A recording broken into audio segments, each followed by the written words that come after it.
الحیض والنفاس، حیض اور نفاس کے مسائل۔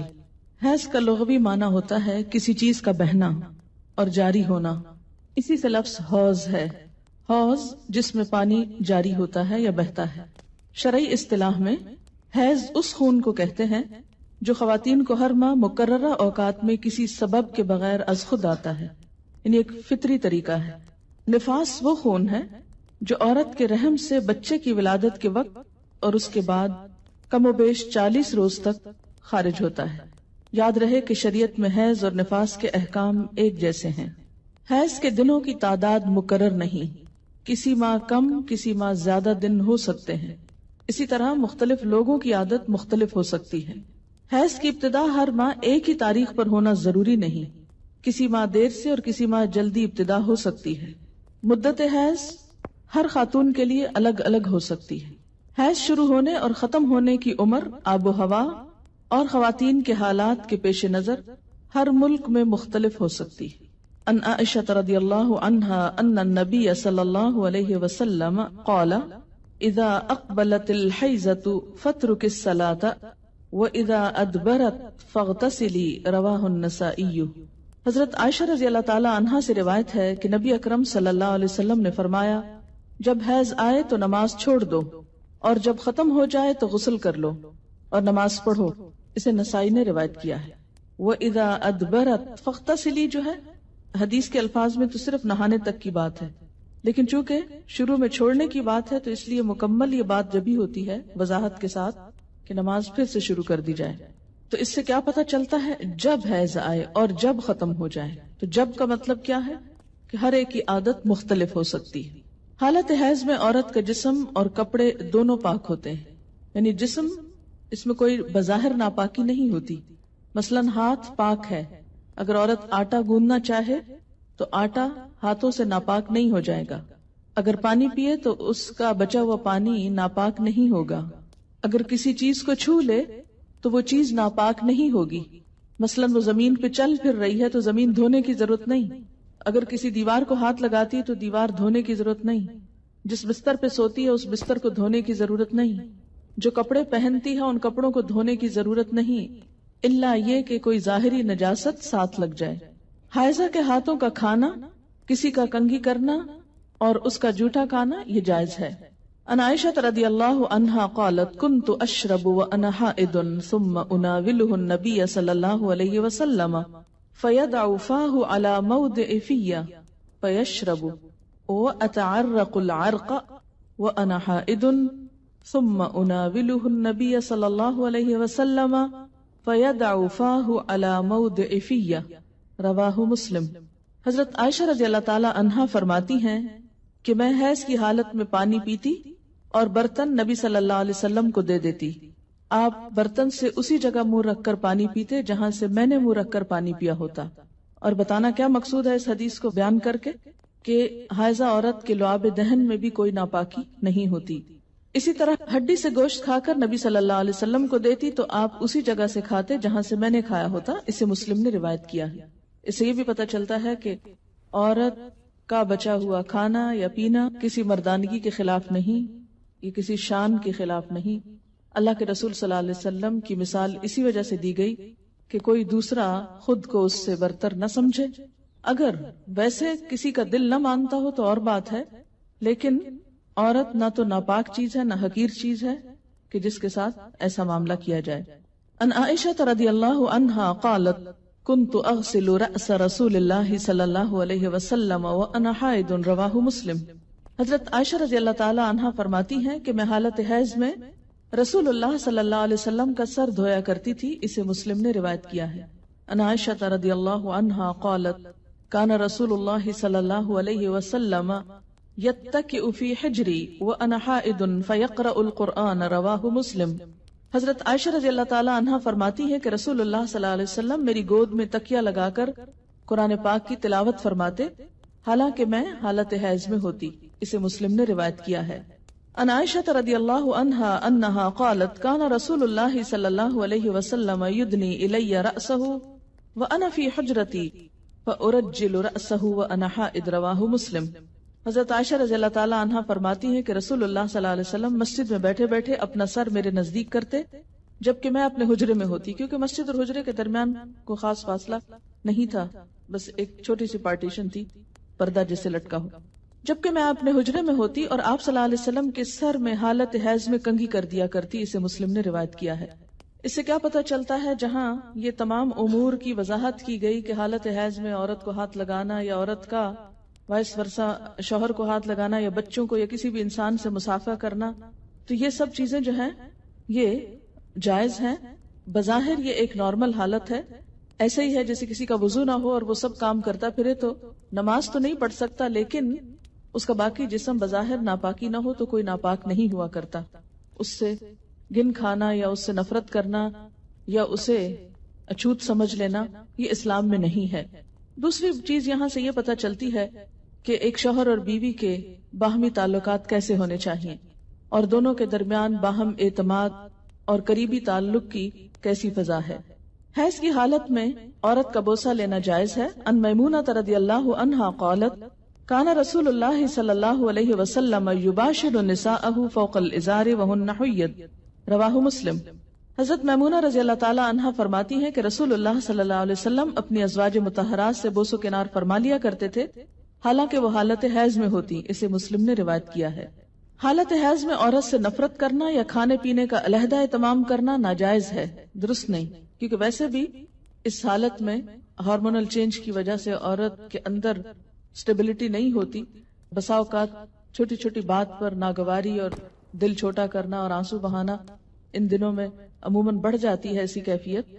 تو اس میں اگر اس کو بالکل ہی ایک طرف پھینک دیا جائے تو اس سے ازدواجی تعلقات جو ہیں وہ متاثر ہو سکتے ہیں.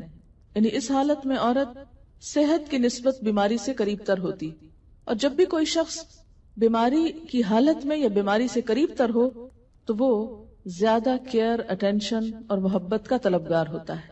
اس لیے ان حالات میں عورت سے بالکل بے نیاز ہو جانا، بے پرواہ ہو جانا، اس سے کوئی تعلق نہ رکھنا، یہ اسلام کی تعلیمات اور اسپرٹ کے خلاف ہے.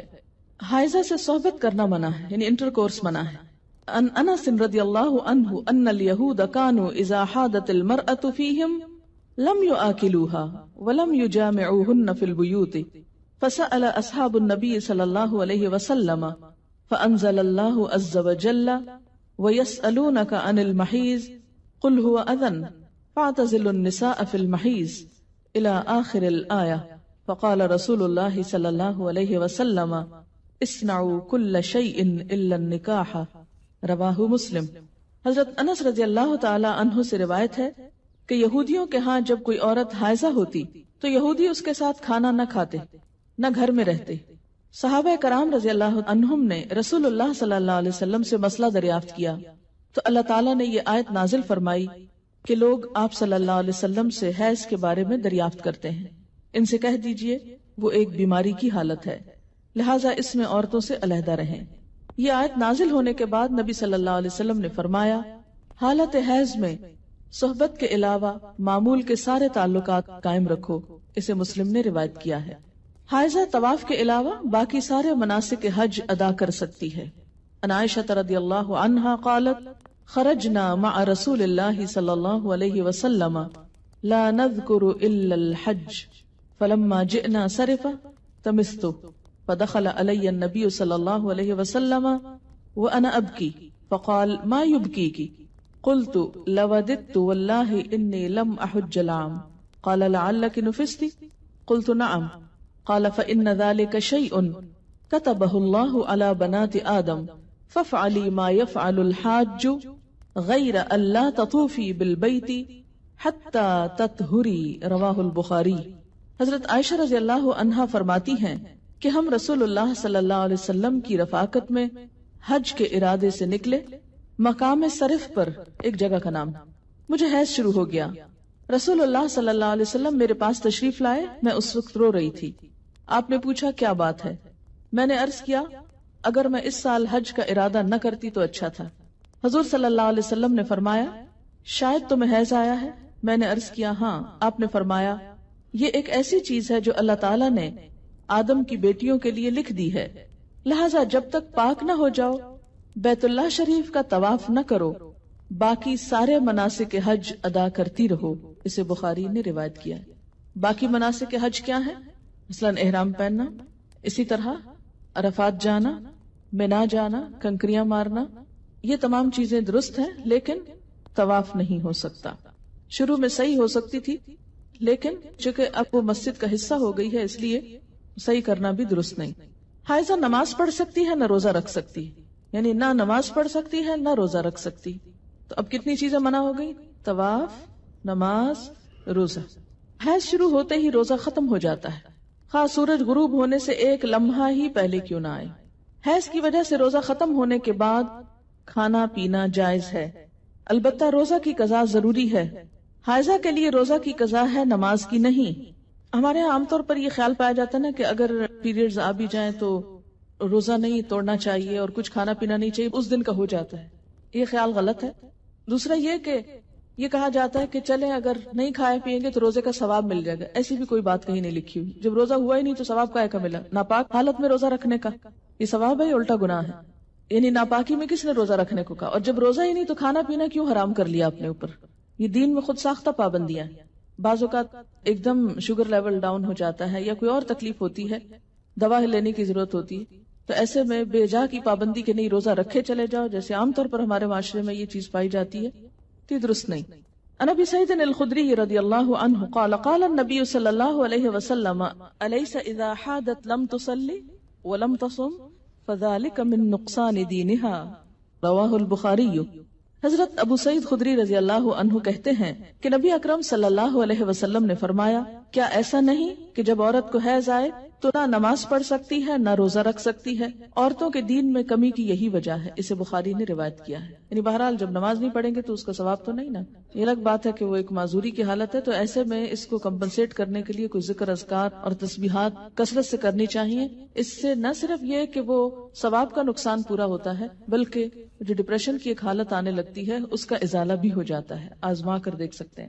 اور نقصان دینہا کے کئی ایک معنی ہیں. یہ جو عربی لفظ ہے نا نقصان دین، نقصان عربی میں کمی کو کہتے ہیں. قرآن پاک میں آپ نے پڑھا نا وَلَنَبْلُوَنَّكُمْ بِشَيْءٍ مِّنَ الْجُوعِ وَنَقْصٍ مِّنَ الْأَمْوَالِ. نقص اردو میں کہتے ہیں خرابی کو. ٹھیک ہے، یہ میں اس لیے یہاں پر واضح کرنا چاہتی ہوں کیونکہ بہت سے لوگ جو ان الفاظ کا صحیح معنی اور روح نہیں سمجھتے، وہ بسا اوقات عورتوں کو پرووک کرتے ہیں یہ کہہ کر دیکھو اسلام نے تمہارے ساتھ کیسی زیادتی کی، اور اسلام میں تو عورت کو کوئی حیثیت ہی نہیں دی گئی، اس کے دین میں بھی نقص بتایا گیا. تو نقص اور نقصان کمی کے لیے ہے، کسی عیب اور خرابی کے لیے نہیں. اب آپ دیکھیے کہ نماز میں تو کمی ہوتی ہے، لیکن اس وقت میں جو ایک تکلیف کی یا اذیت کی کیفیت ہوتی ہے اس کا صلہ بھی ملتا ہے، کیونکہ اللہ تعالیٰ نے لکھ دیا ہے نا یہ. تو جو چیز اللہ تعالیٰ کی طرف سے آتی ہے اس پر انسان صبر کرے. جیسے بازو کو پین بہت ہے یا کوئی اور ایسی کیفیت ہے، تو یہ ایسے حالات میں صبر کرنا جو ہے وہ اجر کا سبب ہے. اگر ادھر سے کمی ہوئی تو ادھر سے بڑھ بھی گیا اجر. ٹھیک ہے. دوسری بات یہ کہ کمی سے مراد نمازوں کی تعداد میں کمی ہے، جس کو آپ بعد میں عام حالات میں نفل وغیرہ پڑھ کے بھی پورا کر سکتے ہیں، یا پھر یہ کہ کمی سے مراد اس اعتبار سے کمی بھی ہے کہ ایک مثلا تہجد کی روٹین آپ بناتے ہیں یا نمازوں میں خشوع خضوع کی روٹین بناتے ہیں، این ابھی آپ اس حالت میں ہوتے ہیں کہ نماز چھوٹ جاتی ہے. اب کیا ہو گیا؟ نہ صرف یہ کہ وہ چند دن نمازوں کی کمی ہوئی، بلکہ دوبارہ ایک اچھی حالت میں آنے کے لیے، دوبارہ سے نئی عادت بنانے کے لیے پھر ایک مشکل پڑ جاتی. تو بعض اوقات لوگ نماز ہی چھوڑ دیتے ہیں، بمشکل عادت پڑنے لگتی ہے کہ چھٹی ہو جاتی ہے اور چھٹی ہوتے ہی پھر چھٹی کر لی جاتی ہے ساتھ. یہ بالکل ایسے ہی جیسے یہاں آپ کو چھٹی دی جاتی ہے تو آپ کی تسلی نہیں ہوتی جب تک آپ ایک آدھ چھٹی اور ساتھ کر نہ لیں. تو یہ ایک انسانی نفسیات بھی ہے. اس سے پھر دین میں پیچھے رہنے کا اندیشہ ہوتا ہے. یہ بتا کے الارم کیا گیا ہے، نہ کہ کوئی عیب بتانا مقصود ہے. کہ اگر آپ کو یہ بتایا جائے کہ آپ کے بزنس میں یا فلاں چیز میں کمی ہو جاتی ہے اس چیز سے، تو آپ کیا سوچتے ہیں؟ بزنس چھوڑ دوں، کام ہی چھوڑ دوں؟ نہیں، آپ سوچتے ہیں اچھا اس کمی کو پھر اور کہاں سے پورا کروں. کسی بھی چیز میں جب کسی بھی چیز کی کمی کا سبب بنتا ہے اور اس کو بتایا جاتا ہے یہ کمی ہونے لگی ہے. مثلا اگر کسی کو بتایا جائے کہ مارکیٹ میں فلاں پروڈکٹ نہیں آ رہی ہے جس کی وجہ سے فلاں کی سیل پر اثر پڑ جائے گا اور ایک دم کمی ہوگی، بزنس ڈاؤن ہوگا، تو انسان مایوس ہو کے بیٹھ نہیں جاتا بلکہ کچھ اور سٹرگل شروع کرتا ہے کہ کسی اور طریقے سے کمی پوری کی جائے. تو یہاں بھی جب یہ بتایا گیا کہ میں نقصان دینہا، تو اس کا مطلب یہ ہے کہ اس کمی کو کسی اور طریقے سے پورا کیا جائے، یہ ایک خیرخواہی بھی ہو سکتی. اچھا، نماز نہ پڑھنے کا سبب کیا ہے، یا روزہ نہ رکھنے کا، یا مسجد میں نہ جانے کا، یا حج کے دوران طواف نہ کرنے کا؟ تو اس میں آپ دیکھیے کہ طواف بہرحال ایک جسمانی مشقت کا متقاضی ہوتا ہے. ایسی حالت میں بسا اوقات ایکزرشن کرنے سے تکلیف بڑھ جاتی ہے. صحیح کی جہاں رخصت دی گئی اس کا مطلب ہے کہ لازمی کر لے، اگر کسی میں ہمت ہے تو کر لے، نہیں تو نہیں. دوسری بات یہ ہے کہ بسا اوقات بلیڈنگ اتنی زیادہ ہوتی ہے کہ پاک جگہوں کے اندر ناپاکی پھیلنے کا اندیشہ ہوتا ہے. جیسے مسجد میں بیٹھے رہنے سے منع کیا گیا، گزرنے کی بات اور ہے لیکن بیٹھنا، یا پھر یہ ہے کہ طواف کرنا. مساجد جو ہیں یہ عبادت کی جگہ ہے، ٹھیک ہے نا. بہت سے لوگ اس سے بڑا اعتراض کرتے ہیں کہ یہ تو عورت کے ساتھ ڈسکریمنیشن ہے کہ وہ مسجد جا ہی نہیں سکتی اس حالت میں، یہ طواف کر ہی نہیں سکتی. تو آپ دیکھیے کہ مسجد ہو یا حرم ہو، یہ کس لیے بنایا گیا ہے؟ اس کے بنائے جانے کی وجہ کیا ہے؟ عبادت کی جائے. تو جب عبادت ہی نہیں کرنی تو وہاں جانے کا مطلب کیا ہے؟ پہلی بات تو یہ. دوسری بات یہ ہے کہ ضرورتاً گزرنے سے منع نہیں کیا. تیسری بات یہ ہے وہاں پر کسی طرح کی نجاست ناپاکی کے لگنے کا اندیشہ ہوتا ہے. یہ نہیں کہ عورت پھوڑ ہے، کم عقل ہے، یا جان بوجھ کے ایسا کر رہی ہے. بعض اوقات انکانشیسلی، ان نوئنگلی اور بغیر کسی ایسی کمی کے یا کوتاہی کے حالات ایسے ہو جاتے ہیں کہ انسان کے کنٹرول یا بس سے باہر ہو جاتے ہیں. تو ایسی صورت میں احتیاط لازم ہے کہ انسان اگر خود عبادت نہیں کر رہا اور جا بیٹھ کے عبادت کرنے والوں کی جگہ بھی خراب کر کے آ جائے تو یہ کس جگہ کی نیکی ہے. اس لیے روکا گیا ہے. اور یہ کسی ڈسکریمنیشن کی بنا پر نہیں ہے، بلکہ باقی لوگوں کا حق محفوظ کرنے کے لیے. اسلام میں جہاں ہر ایک کو آزادی دی گئی ہے وہاں وہ آزادی اتنی لمٹس میں ہے کہ دوسرے کی آزادی میں خلل اندازی نہ ہو. ہر ایک کے حقوق بھی رکھیں اور فرائض بھی رکھیں. یعنی شتر بے مہار کی طرح ایسی آزادی نہیں کہ آپ جانور کھول دو جس کو چاہے ٹکرے مارے. اگر آپ سے کوئی پوچھے کیوں آپ نے کھول رکھے تو آپ کو میں نہیں چاہتا کہ میرا کتا بندھا رہے، میں چاہتا ہوں کہ یہ آزاد رہے. لیکن آپ کا کتا تو آزاد رہے مگر دوسروں کی جان اور جسم محفوظ رہے یا نہ رہے. تو اسلام ایسی آزادی نہیں دیتا کہ جس سے دوسروں کی آزادی میں خلل پڑے یا دوسروں کی سہولت میں تنگی پڑے. بہرحال اسی طرح یہ ہے کہ روزے سے کیوں منع کیا گیا؟ تو جیسے پہلے بھی میں نے عرض کیا کہ یہ حالت صحت کی نسبت بیماری سے قریب تر ہوتی ہے. جب جسم سے مستقل طور پر بلڈ نکل رہا ہو تو انسان کو عام حالات سے زیادہ انٹیک کی ضرورت ہوتی ہے، لیکوڈ کی شکل میں، کچھ کھانے کی شکل میں. تو ایسے میں اگر انسان روزہ رکھ لے تو اس سے عورت کی صحت پر اثر پڑ سکتا ہے. تو یہ ایک سہولت دی گئی ہے کہ ان دنوں میں روزہ نہ رکھے. اگر کوئی عورت رمضان میں فجر کی اذان سے پہلے حیض سے پاک ہو جائے اور غسل کا وقت نہ ہو تو پہلے روزہ رکھ کر بعد میں غسل کر سکتی. لیکن اگر اذان کے بعد پاکی ہوئی ہے، یعنی بعد میں بھی سپاٹ لگا ہے اور سورج نکلنے کے بعد آپ پاک ہو رہے ہیں اور نہا رہے ہیں اور روزہ آپ صبح سے رکھ چکے ہیں تو وہ روزہ نہیں ہوتا. ان ابی بکر ابن عبد الرحمن كنت انا وابی فذهبت معه حتى دخلنا على عائشة رضي الله عنها قالت اشهد على رسول الله ان كان لا يصبح جنبا من جماع غير احتلام ثم يصومه ثم دخلنا على ام سلمة رضي الله عنها فقالت مثل ذلك رواه البخاري. حضرت ابو بکر بن عبد الرحمن رضی اللہ عنہ سے روایت ہے کہ میں اپنے والد کے ساتھ حضرت عائشہ رضی اللہ تعالی عنہا کی خدمت میں حاضر ہوا. ہمارے سوال کے جواب میں حضرت عائشہ نے فرمایا میں گواہی دیتی ہوں کہ رسول اکرم صلی اللہ علیہ وسلم احتلام کی وجہ سے نہیں بلکہ جماع کی وجہ سے حالت جنابت میں صبح کرتے پھر غسل کیے بغیر روزہ رکھتے. اس کے بعد ہم دونوں حضرت ام سلمہ رضی اللہ تعالی عنہا کی خدمت میں حاضر ہوئے تو انہوں نے بھی ایسا ہی فرمایا. اس سے کیا پتہ چلتا ہے؟ حالت جنابت میں سحری کھائی جا سکتی ہے اگرچہ نماز سے پہلے نہانا ضروری ہے، پھر نماز نہا کے پڑھی جائے گی. اسے بخاری نے روایت کیا. کپڑے پر حیض کے خون کا داغ لگ جائے تو اتنی جگہ دھو کر اسی کپڑے پر نماز ادا کی جا سکتی. مثلا جائے نماز کو لگ گیا یا کسی چادر پہ لگ گیا یا اپنے پہنے ہوئے کپڑے پر لگ گیا تو صرف اس داغ کو دھو لیا جائے اور باقی کپڑے کو ویسے ہی پہن کر نماز پڑھ لی جائے خواہ اس میں پسینہ ہی کیوں نہ ہو حالت حیض کا. ان عائشہ رضی اللہ عنہا قالت كانت احدانا تحید ثم تقترس الدم من ثوبها عند طهرها فتغسله وتندح على سائره ثم تصلي فيه رواه البخاری. حضرت عائشہ رضی اللہ تعالی عنہا فرماتی ہیں کہ جب ہم میں سے کسی کے کپڑے حیض کے خون سے آلودہ ہو جاتے تو غسل کے بعد ہم خون کپڑے سے کھرش ڈالتی پھر وہ جگہ پانی سے دھو ڈالتی اور سارے کپڑے پر پانی چھڑک کر اس میں نماز پڑھ لیتی. بعض اوقات کلاٹنگ ہوتی ہے نا، تو اس لیے اس کو کھرچنے کی بات کی گئی ہے. اور صرف کھرچنا کافی نہیں ہوتا یا مل کے رگڑ کے صاف کرنا کافی نہیں، بلکہ اس کو دھونا ضروری ہے. جب اسپاٹ والی جگہ دھل جائے، داغ اتر جائے، صاف ہو جائے کپڑا، تو باقی کپڑے پر کیا کیا جائے؟ پانی چھڑک کر، یعنی دھونے کی ضرورت نہیں. پانی کس لیے چھڑک کر؟ اس کو فریش کرنے کے لیے، جیسے استری کرتے وقت پانی اسپرینکل کرتے ہیں. اس میں نماز پڑھ لی جائے. اگر پانی اتنا نہ ہو کہ باقی کپڑے پہ چھڑکا جائے تو کوئی بات نہیں، آپ صرف نجاست دھو کر اسی کپڑے کو دوبارہ پہن کر نماز پڑھ سکتے ہیں. اسے بخاری نے روایت کیا ہے. حائضہ کے لیے مسجد میں ٹھہرنا جائز نہیں، البتہ گزر سکتی. حالت حیض میں جائے نماز کو ہاتھ لگانا، جائے نماز پر بیٹھنا، ذکر کرنا اور تسبیح اور تحلیل نیز دعا وغیرہ کرنا جائز ہے. یہ بعض اوقات لوگ تسبیح نہیں اٹھاتے یا جائے نماز نہیں اٹھاتے، تو یہ بات درست نہیں. ان عائشہ رضی اللہ عنہا قالت قال لی رسول اللہ صلی اللہ علیہ وسلم ناولینی الخمرۃ من المسجد قالت فقلت انی حائض فقال ان حیضتک لیست فی یدک رواہ مسلم. حضرت عائشہ رضی اللہ تعالی عنہا سے روایت ہے کہ رسول اللہ صلی اللہ علیہ وسلم نے مجھے مسجد میں جائے نماز لانے کا حکم دیا، جائے نماز دے کے مسجد آ جاؤ. میں نے عرض کیا میں تو حالت حیض میں ہوں. آپ صلی اللہ علیہ وسلم نے ارشاد فرمایا حیض تیرے ہاتھ میں تو نہیں ہے. اسے مسلم نے روایت کیا ہے. اس سے کیا پتہ چلتا ہے کہ بوقت ضرورت تھوڑی دیر کے لیے آ کے کوئی چیز دے جانا، لے جانا، اٹھا رکھ لینا، اس سے کوئی فرق نہیں پڑتا. ان ام عطیہ رضی اللہ عنہا قالت امرنا ان نخرج الحید یوم العیدین وذوات الخدور فیشهدن جماعة المسلمین ودعوتهم وتعتزل الحید ان مصلاہن متفق علیہ. حضرت ام عطیہ رضی اللہ تعالی عنہا سے روایت ہے کہ رسول اللہ صلی اللہ علیہ وسلم نے حکم دیا کہ دونوں عیدوں کے دن ہم حیض والی اور پردہ نشین یعنی تمام عورتوں کو عیدگاہ لائیں تاکہ وہ مسلمانوں کے ساتھ نماز اور دعا میں شرکت کریں. البتہ حیض والی عورتیں نماز نہ پڑھیں. اسے بخاری اور مسلم نے روایت کیا ہے.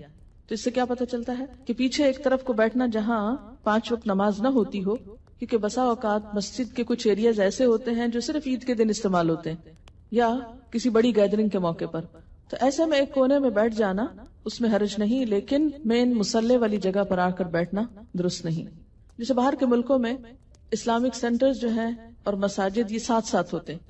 ایک ہال نماز کے لیے استعمال ہوتا ہے، باقی جگہ کلاسز کے لیے استعمال ہوتی ہیں یا لائبریریز ہوتی ہیں یا کمیونٹی ہال ہوتا ہے. تو اس میں وہ جگہ جس پر دن میں 5 دفعہ نماز جماعت سے ہوتی ہو وہاں بس جانا منع ہے، باقی پوری بلڈنگ میں اوپر نیچے گھومنا پھرنا اور بیٹھنا درست ہے. عید کے موقع پر نماز کے لیے سب کو نکلنے کا حکم دیا گیا، جس میں حیض والی اور پردہ نشین عورتوں کو بھی کہا گیا کہ نکلیں، جو کبھی نہیں نکلتی وہ بھی نکلیں تاکہ مسلمانوں کے ساتھ نماز اور دعا میں شرکت کریں. البتہ حیض والی عورتیں نماز نہ پڑھیں. تو اس سے کیا پتہ چلتا ہے کہ عیدگاہ تک جانا، وہاں بیٹھنا اور دعا میں شریک ہونا ایسی عورتوں کے لیے بھی جائز ہے. حیض کا خون نہ لگے تو حائضہ کے کپڑے پاک رہتے ہیں جنہیں دھوئے بغیر نماز پڑھی جا سکتی. حائضہ کا دوپٹہ یا چادر اوڑھ کر دوسری عورت نماز پڑھ سکتی. ان میمونہ رضی اللہ عنہا قالت کان رسول اللہ صلی اللہ علیہ وسلم یصلی فی مرط بعدہ علی و بعدہ علیہ وانا حائض متفق علیہ. حضرت میمونہ رضی اللہ عنہا فرماتی ہیں کہ رسول اللہ صلی اللہ علیہ وسلم جس چادر میں نماز پڑھتے اس چادر کا ایک حصہ مجھ پر اور ایک حصہ آپ پر ہوتا اور میں حالت حیض میں ہوتی. اسے بخاری اور مسلم نے روایت کیا ہے. یعنی ایک ہی چادر شیئر کرتے تھے اور اس وقت جب کہ حضرت میمونہ حیض کی حالت میں ہوتی. تو اس سے کیا پتہ چلتا ہے کہ ایسا کپڑا جو کسی حائضہ عورت کا ہو اس میں نماز ادا کرنا درست ہے. مثلا بعض اوقات آپ جیسے عید کے موقع پر اچھے کپڑے پہنتے ہیں، کسی شادی وغیرہ کے موقع پر بعد میں دوبارہ ان کو پہننے کا موقع آتا ہے تو ان کو پہن کر نماز بھی ادا کر سکتے ہیں، اس میں کوئی حرج نہیں، صرف یہ کہ نجاست نہ ہو. حیض سے پاکیزگی حاصل کرنے کے بعد اگر خاکی یعنی براؤن یا زرد یعنی یلوش پانی خارج ہو تو دوبارہ غسل کرنے کی ضرورت نہیں. ان ام عطیہ رضی اللہ عنہا قالت کننا لا نعد القدرۃ والصفرۃ بعد الطہر شیئا رواہ ابو داود. حضرت ام عطیہ رضی اللہ عنہا فرماتی ہیں حیض سے پاکیزگی حاصل کرنے کے بعد خاکی یا زرد رنگ کے پانی کو ہم کوئی اہمیت نہیں دیتی تھی. اسے ابو داؤد نے روایت کیا. یعنی آپ اپنے مقررہ ایام پر پاک ہو گئی، نہائی، نماز پڑھی اور پھر کچھ گھنٹے گزرنے کے بعد یوں معلوم ہوا کہ یلوش ڈسچارج پھر ہوا ہے تو اس کو کنسیڈر کرنے کی ضرورت نہیں.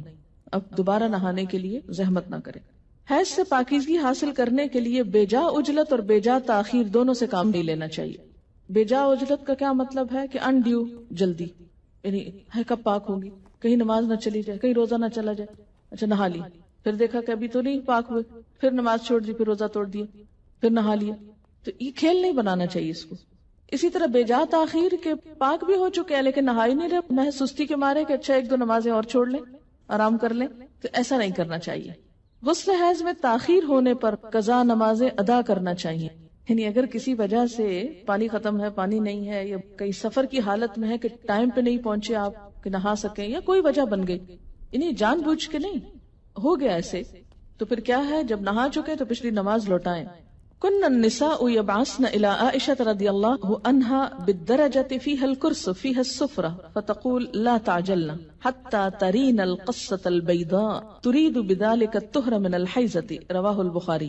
خواتین رسول اللہ صلی اللہ علیہ وسلم کی زوجہ محترمہ سیدہ عائشہ رضی اللہ تعالی عنہا کے پاس ڈبیا میں روئی رکھ کر بھیجتی جس میں ابھی کچھ زردی باقی ہوتی، تو حضرت عائشہ فرماتی جب تک صاف شفاف پانی نہ دیکھ لو اس وقت تک طہر حاصل کرنے کے لیے جلدی سے کام نہ لیا کرو. یعنی جب تک بالکل صاف نہ ہو جائے انسان اس وقت تک نہانے میں جلدی نہیں کرنی چاہیے. سیدہ عائشہ رضی اللہ تعالی عنہا کی مراد حیض سے طہارت حاصل کرنا ہوتی تھی. القصۃ البیضاء کا لفظ دیکھ رہے ہیں یہاں پر آپ عربی عبارت میں، یہ انہوں نے معیار بتایا، حتی ترینا القصۃ البیضاء، وائٹ ڈسچارج. قال ابن عباس رضی اللہ عنہما تغتسل وتصلی ولو ساعة من النهار ويأتيها زوجها اذا صلت الصلاة اعظم. رواہ البخاری. حضرت عبداللہ بن عباس رضی اللہ تعالیٰ عنہما فرماتے، یہ دونوں اب صحابیوں کے فتوے ہیں کہ مستحاضہ حسب عادت ایام حیض کے بعد غسل کر کے نماز پڑھے. مستحاضہ کون ہوتی؟ حیض کے علاوہ جو بلیڈنگ ہوتی ہے بیماری کے طور پر وہ استحاضہ کہلاتی ہے. یعنی سارا مہینہ سپاٹنگ ہوتی رہتی ہے. تو اس میں کیا ہے کہ جو حیض کے ایام ہیں جن میں بلیڈنگ فرق ہو جاتی ہے، مثلا تھکنس ہے یا اس کی اور علامات معلوم ہوتی ہیں، یا اس بیماری کے شروع ہونے سے پہلے ایام حیض کی جو ڈیٹس تھی یا جو عادت تھی اس کے مطابق نہا لے اور باقی دنوں میں نماز پڑھتی رہے خواہ سپاٹنگ ہوتی ہے. حضرت عبداللہ بن عباس فرماتے ہیں کہ مستحاضہ غسل کر کے نماز پڑھے خواہ ان کی ایک گھڑی باقی ہو، مثلاً سورج غروب ہونے میں 5 منٹ ہے اور اب وہ نہا کر نکلی تو پڑھے اثر. جب عورت نماز ادا کر چکے تو پھر شوہر اپنی بیوی سے صحبت کر سکتا ہے کیونکہ نماز افضل ہے، اسے بخاری نے روایت کیا ہے. حائضہ پاکیزگی کی حالت میں جس نماز کے اول یا آخر وقت میں سے ایک مکمل رکعت ادا کرنے کا وقت پالے اس وقت کی قضا نماز اسے ادا کرنی چاہیے. مثلا ظہر کی اذان ہو چکی، آدھا گھنٹہ گزر گیا، آپ نماز پڑھنے جا رہے تھے، پتہ چلا پیریڈز ہو گئے، اب نماز تو نہیں پڑھ سکتے، لیکن چونکہ وقت نماز کا داخل ہو چکا تھا اس لیے یہ نماز آپ کی ذمہ ہو گئی. اب جب آپ پاک ہوں گے تو یہ نماز دہرائیں گے. یہ پتہ ہے آپ کو پہلے سے؟ دیکھیں اکثریت نہیں بول رہی ہے. اس سے اندازہ کریں کہ ہم اپنے دین کے فرائض کو کس حد تک جانتے ہیں اور ہمارے بڑوں نے ہم کو کیا بتایا. اور اگر ایسی باتیں کلاس میں کی جائیں تو پھر یہ شرم و حیا کے خلاف. دیکھیں کہ یہ مسائل پڑھائے اس لیے جاتے ہیں کہ انسان فرائض میں کوتاہی نہ کرے، کیونکہ فرائض کی پوچھ ہے قیامت کے دن. اور اسی طرح اگر عصر کا وقت مثلا ختم ہونے سے آدھا گھنٹہ پہلے پاکی حاصل کی، اب نہانے میں 20 منٹ لگ گئے، 10 منٹ باقی ہیں، اور جتنی دیر میں مصلی بچھایا مغرب کی نماز ہو گئی. بعض اوقات ایسا نا سردی ہوتی ہے، دروازے بند کرتے جائے نماز بچھاتے کرتے ٹائم ہو جاتا ہے، اتنے میں اذان ہوگی. اب مغرب پڑھ کے کیا کرے؟ عصر قضا پڑھے. عن ابی ہریرہ قال قال رسول اللہ صلی اللہ علیہ وسلم اذا جئتم الى الصلاة ونحن سجود فاسجدوا ولا تعدوها شيئا ومن ادرک الرکعة فقد ادرک الصلاة. رواہ ابو داود. حضرت ابو ہریرہ رضی اللہ عنہ کہتے ہیں کہ رسول اللہ صلی اللہ علیہ وسلم نے فرمایا جب تم نماز کے لیے آؤ اور ہم سجدہ میں ہو تو تم بھی سجدے میں شامل ہو جاؤ اور اس کو رکعت شمار نہ کرو. البتہ جس نے ایک رکعت جماعت کے ساتھ پالی اس نے پوری جماعت کا ثواب پا لیا. اسے ابو داؤد نے روایت کیا ہے. نماز کا اول وقت پانے سے مراد یہ ہے کہ اگر ایک عورت سورج غروب ہونے کے اتنی دیر بعد حائضہ ہوتی ہے کہ نماز مغرب کی ایک رکعت ادا کر سکے، اسے حیض ختم ہونے کے بعد اس نماز مغرب کی قضا ادا کرنی چاہیے. آخر وقت پانے سے مراد یہ ہے کہ اگر ایک عورت سورج طلوع ہونے سے اتنی دیر پہلے پاک ہوتی ہے کہ وہ نماز فجر کی ایک رکعت پڑھ سکے تو اسے وہ نماز فجر ادا کرنی چاہیے. یعنی آخری وقت میں بھی اگر ایک رکعت پڑھنے کا وقت ہو تو سمجھے کہ وقت ہے. کپڑے پر حیض کا خون لگ جائے تو اسے اچھی طرح صاف کر کے اسی میں نماز پڑھی جا سکتی ہے. کپڑے سے حیض کا خون صاف کرنے کا طریقہ یہ ہے. ان اسماء بنت ابی بکر رضی اللہ عنہما قالت جاءت امرأة الى النبی صلی اللہ علیہ وسلم فقالت احدانا يصيب صوبها من دم الحیضة كيف تصنع به فقال تحته ثم تقرصه بالماء ثم تندحه ثم تصلي فيه متفق علیہ. حضرت اسماء بنت ابی بکر رضی اللہ عنہما کہتی ہیں کہ ایک عورت نبی اکرم صلی اللہ علیہ وسلم کے پاس آئی اور عرض کیا اگر کسی کے کپڑے پر حیض کا خون لگ جائے تو وہ اسے کیسے صاف کرے؟ رسول اللہ صلی اللہ علیہ وسلم نے فرمایا پہلے اسے اچھی طرح کھرچے، پھر اسے پانی سے مل کر دھوئے، اس کے بعد اس پر پانی چھڑکے، پھر اس میں نماز پڑھ لے. اسے بخاری اور مسلم نے روایت کیا ہے. یاد رکھیے کہ اس زمانے میں صابن اور ڈٹرجنٹس اتنی وافر مقدار میں نہیں ہوتے تھے، تو عام طور پر لوگ کپڑوں کے داغ اتارنے کے لیے یا نجاست دور کرنے کے لیے پانی ہی کا استعمال کرتے تھے. لیکن جہاں صابن ہو تو صابن ملا جا سکتا ہے یا کچھ اور. لیکن جو کچھ بھی استعمال کریں، نجاست کا جو اثر ہے اسے اتنا نکل جانا چاہیے کہ اس کے بعد جو پانی ڈالا جائے تو پر صاف پانی نکلے، کچھ اور رنگ ونگ اس میں سے نہ آئے، تب وہ پاک ہوتا ہے. غسل سے پہلے حائضہ سے صحبت کرنا منع ہے، خواہ ایام حیض کی مدت کم ہو یا زیادہ. دوران حیض صحبت کرنے کا کفارہ 1 دینار 4 گرام سونا ہے، جبکہ حیض ختم ہونے لیکن غسل سے قبل صحبت کرنے کا کفارہ نصف دینار 2 گرام سونا صدقہ کرنا ہے. عن ابی ہریرہ رضی اللہ عنہ قال قال رسول اللہ صلی اللہ علیہ وسلم من اتی حائضا او امرأة فی دبرها او کاہنا فقد کفر بما انزل علی محمد صلی اللہ علیہ وسلم. رواہ الترمذی. حضرت ابو ہریرہ رضی اللہ تعالی عنہ کہتے ہیں کہ رسول اللہ صلی اللہ علیہ وسلم نے فرمایا جو شخص حائضہ سے صحبت کرے یا عورت سے دبر کے راستے سے صحبت کرے عمل قوم لوط کی طرح، یا نجومی کے پاس قسمت کا حال معلوم کرنے آئے، تو اس نے گویا محمد صلی اللہ علیہ وسلم پر نازل شدہ تعلیمات کا انکار کیا. اسے ترمذی نے روایت کیا ہے. عن ابن عباس رضی اللہ عنہما عن النبی صلی اللہ علیہ وسلم فی الذی یأتی امرأته وہی حائض یتصدق بدینار او نصف دینار. رواہ ابو داؤد وابن ماجہ. حضرت عبداللہ بن عباس رضی اللہ تعالی عنہ سے روایت ہے کہ رسول اللہ صلی اللہ علیہ وسلم نے غسل حیض سے قبل اپنی بیوی سے صحبت کرنے والے آدمی کے بارے میں فرمایا کہ وہ 1 دینار 4 گرام سونا یا نصف دینار 2 گرام صدقہ کرے. اسے ابو داؤد نے روایت کیا ہے. اس سے دراصل عورت کے حقوق کو پروٹیکٹ کیا گیا ہے، کیونکہ عورت اس حالت میں بیماری کے زیادہ قریب ہوتی ہے صحت کی نسبت، اور کئی قسم کی میڈیکل کمپلیکیشنز کا بھی احتمال ہو سکتا ہے دونوں کے لیے، اس لیے منع کیا گیا. اور صدقہ اس لیے رکھا جاتا ہے تاکہ انسان اس ڈر سے کہ پیسے جائیں گے، کیونکہ پیسے کا جانا زیادہ تکلیف دہ ہوتا ہے بعض اوقات، یا پینلٹی یا جرمانہ یا فائن کہہ لیں، تو اس لیے یہ ایک طرح سے روکنے کا سبب بنایا گیا. آج کے معلوم نہیں حساب میں کتنا بنے گا، معلوم کر لیں. عن ابن عباس رضی اللہ عنہما عن النبی صلی اللہ علیہ وسلم قال اذا كان دما احمر فدینار واذا كان دما اصفر فنصف دینار. رواہ الترمذی. حضرت عبداللہ بن عباس سے روایت ہے کہ نبی صلی اللہ علیہ وسلم نے فرمایا جب حائضہ کے خون کی رنگت سرخ ہو اور اس سے صحبت کی جائے تو 1 دینار صدقہ ہے، اگر خون کی رنگت زرد ہو تو نصف دینار صدقہ ہے. اسے ترمذی نے روایت کیا ہے. نصف دینار کیا ہے؟ 2 گرام. حائضہ کو مسلسل قرآن پاک کی تلاوت کرنا منع ہے، البتہ ایک آیت توڑ کر پڑھ سکتی ہے، یعنی بیچ میں سانس لے سکتی ہے، اور یہ حدیث نہیں ہے. بہرحال ابراہیم نخعی کا قول ہے. قال ابراہیم رحمہ اللہ لا بأس ان تقرأ الآیہ. رواہ البخاری. حضرت ابراہیم نخعی کہتے ہیں کہ حائضہ قرآن مجید کی ایک آیت پڑھ لے تو کوئی حرج نہیں. اسے بخاری نے روایت کیا ہے. یعنی اس معاملے میں علماء اور فقہا کے درمیان اختلاف ہے. بعض کہتے ہیں کہ آیت میں سانس لے لے بیچ میں، کٹھی نہ پڑھے، اور بعض یہ کہتے ہیں کہ اگر پڑھ لے تو حرج کوئی نہیں ہے، کیونکہ کسی صحیح حدیث میں منع نہیں کیا گیا. ایک روایت ملتی ہے مگر وہ ضعیف ہے. حائضہ قرآن مجید کو ہاتھ نہ لگائے، اگر پکڑنا ضروری ہے تو کپڑے سے پکڑنا چاہیے، یعنی عربک ٹیکسٹ جو ہے اس کو ٹچ نہیں کریں. کان ابو وائل رضی اللہ عنہ یرسل خادمہ وہی حائض الی ابی رزین فتأتیہ بالمصحف فتمسکہ بعلاقتہ. رواہ البخاری. حضرت ابو وائل رضی اللہ عنہ اپنی خادمہ کو حالت حیض میں ابو رزین رضی اللہ تعالیٰ عنہ کے پاس قرآن مجید لانے کے لیے بھیجتے، اور وہ قرآن مجید کا نیفہ پکڑ کر یعنی کپڑا پکڑ کر لا دیتی تھی. اسے بخاری نے روایت کیا ہے، یعنی غلاف سے پکڑ لیتی.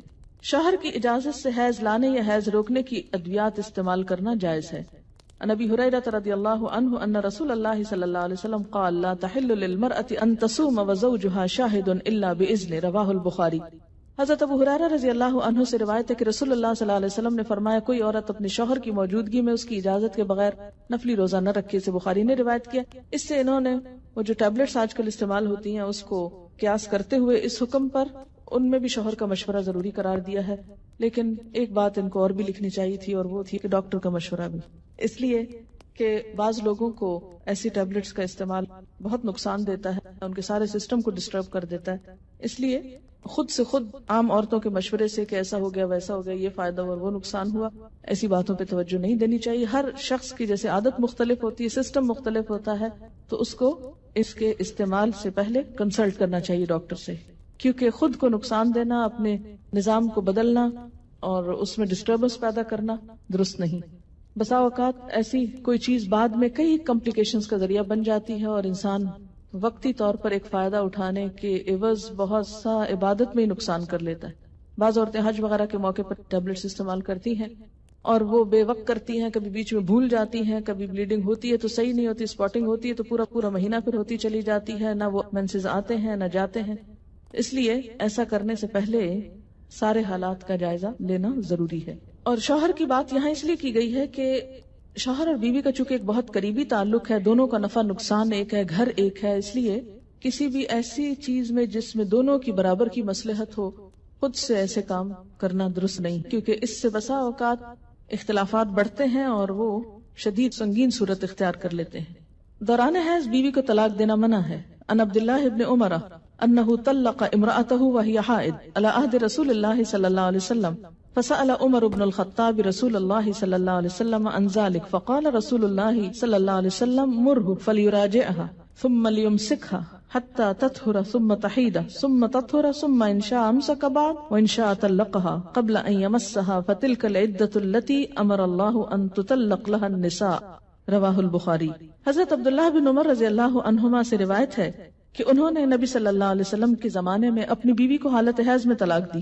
حضرت عمر بن خطاب نے اس کے بارے میں نبی صلی اللہ علیہ وسلم سے مسئلہ دریافت کیا۔ آپ نے فرمایا عبداللہ سے کہو کہ اپنی بیوی سے رجوع کر لے اور حیض سے پاک ہونے تک اسے اپنے پاس رکھے، پھر جب حیض آئے اور اس سے پاک ہو جائے تب چاہے تو صحبت کرنے سے پہلے طلاق دے، چاہے تو اپنے پاس رکھے۔ یہی مطلب ہے اللہ تعالیٰ کے اس حکم کا کہ عورتوں کو ان کی عدت پر طلاق دو۔ اسے بخاری نے روایت کیا۔ اس سے کیا پتہ چلتا ہے کہ طلاق ہو تو جاتی ہے، لیکن حکم کیا ہے کہ اگر ایسا ہو جائے تو رجوع کیا جائے۔ ٹھیک ہے، کیوں؟ اس لیے کہ اس حالت میں جیسے کہ پہلے بھی میں نے عرض کیا کہ عورت فزیکلی بھی انفٹ ہوتی ہے اور ویسے بھی اس کا مورائل ڈاؤن ہوا ہوتا ہے، نفسیاتی طور پر اسپرچولی بھی وہ بہت لو فیل کرتی ہے، چڑچڑا پن بھی مزاج میں بڑھ جاتا ہے، تو لڑائی کے امکانات بھی بڑھ جاتے ہیں۔ ایسے میں شوہر کو سوچ سمجھ کے زندگی کے اس تعلق کے بارے میں کوئی فیصلہ کرنا چاہیے۔ اول تو منع کیا گیا، اور اگر کوئی شخص یہ ایسی غلطی کر بیٹھے تو اسے کیا کہا گیا کہ وہ رجوع کرے۔